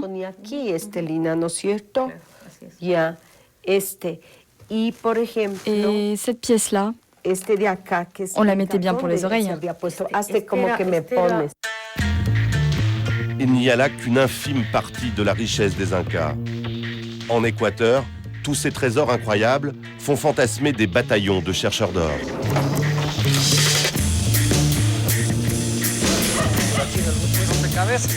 Un peu partout dans le pays, on creuse, on bêche, on cherche en plein jour, en famille.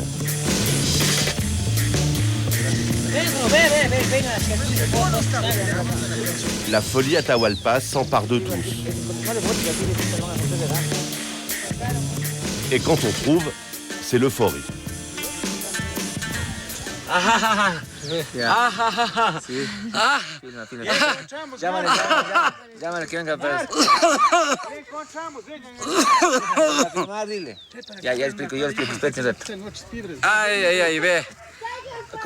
Alors, quand je vous disais que j'avais l'œil.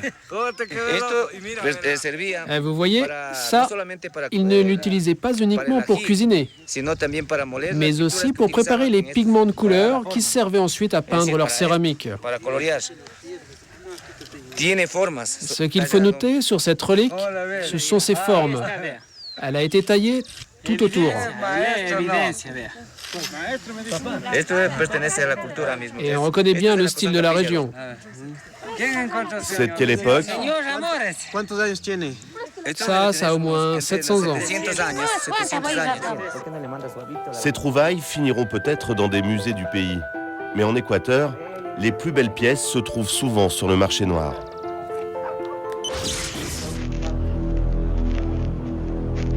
Nous avons rendez-vous à Quito chez un revendeur d'objets archéologiques.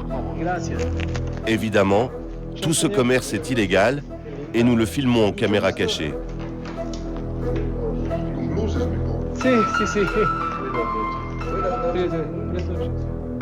Immédiatement, le trafiquant nous propose 2 statuettes.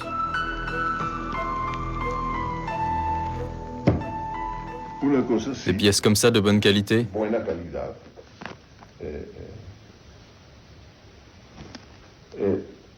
Je crois que ça passe sans problème dans la valise à la douane.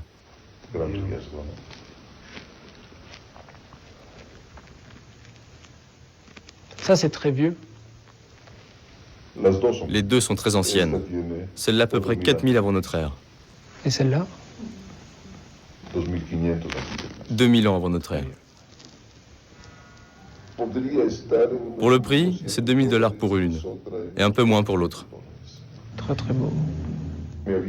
Si vous voulez des objets en métal, j'ai la possibilité de vous avoir un casque en or. Inca ou pré-Inca? C'est pré-Inca.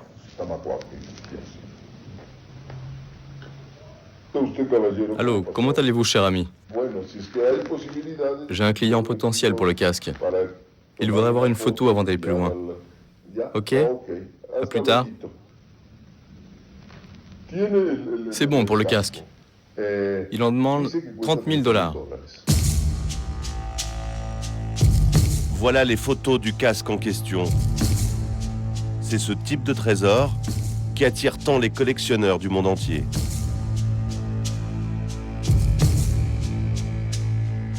De l'or, c'est également ce que cherche Tamara.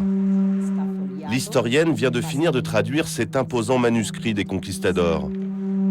Il lui a donné de nouveaux indices sur la localisation du trésor d'Atahualpa. Des pages entourées de mystères et que l'on ne consulte pas sans prendre de risques. Si la chercheuse porte des gants, c'est pour se protéger. Quand j'ai découvert ce très vieux livre, il n'était pas encore restauré et il était recouvert de champignons invisibles à l'œil nu. Et comme je n'avais pas de gants pour me protéger les mains, j'ai été contaminée. Mais pas seulement les doigts, la gorge aussi.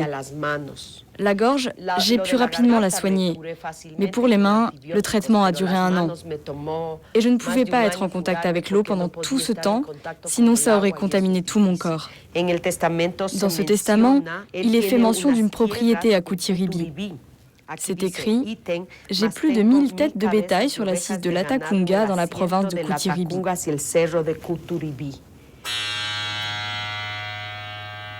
Les recherches avancent. Le trésor semble à portée de main. Grâce aux documents d'époque qu'elle a réunis, Tamara a localisé un terrain qui appartenait au fils de l'empereur.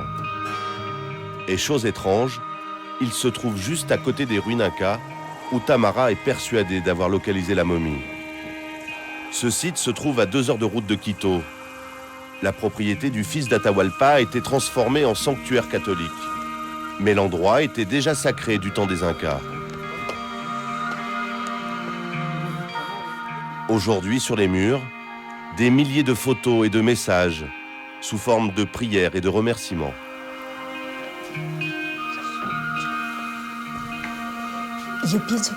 Je pense que c'est un endroit de profonde dévotion indigène. Aujourd'hui, c'est le petit Jésus, mais à l'époque d'Atahualpa, c'était déjà un lieu sacré inca.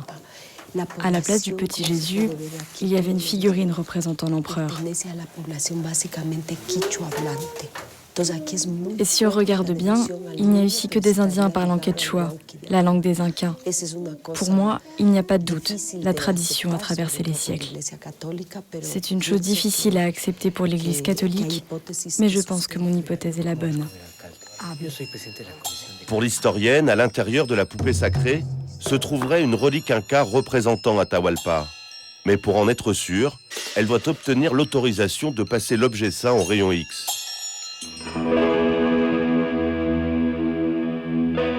En attendant cet accord, Tamara veut vérifier une autre piste. À quelques kilomètres de là, en pleine montagne, elle pense avoir trouvé la dernière clé de tout le mystère d'Atahualpa. Ce serait ici, autour de ce lac volcanique, qui culmine à près de 4000 mètres d'altitude. J'ai trouvé un texte qui raconte qu'à la fin du XVIe siècle, un conquistador du nom de Cantero est venu dans cette région. Autour de ce lac, il a découvert des Incas richement vêtus. C'était très étrange, car ce n'était pas une zone où vivaient des Incas, mais une autre minorité indienne. Ma théorie, c'est qu'il gardait ce site qui était sacré car il se trouvait sur une ligne sainte qui relie le lieu où était conservée la momie, le culte de l'effigie d'Atahualpa et ce lac. Pour elle, ce sont autant de preuves. Le trésor se trouverait quelque part le long de cette ligne sacrée. Elle en aura le cœur net dès le début des fouilles archéologiques. Depuis 12 ans, Tamara consacre sa vie à la légende d'Atahualpa. Dans quelques mois, son enquête touchera peut-être à sa fin.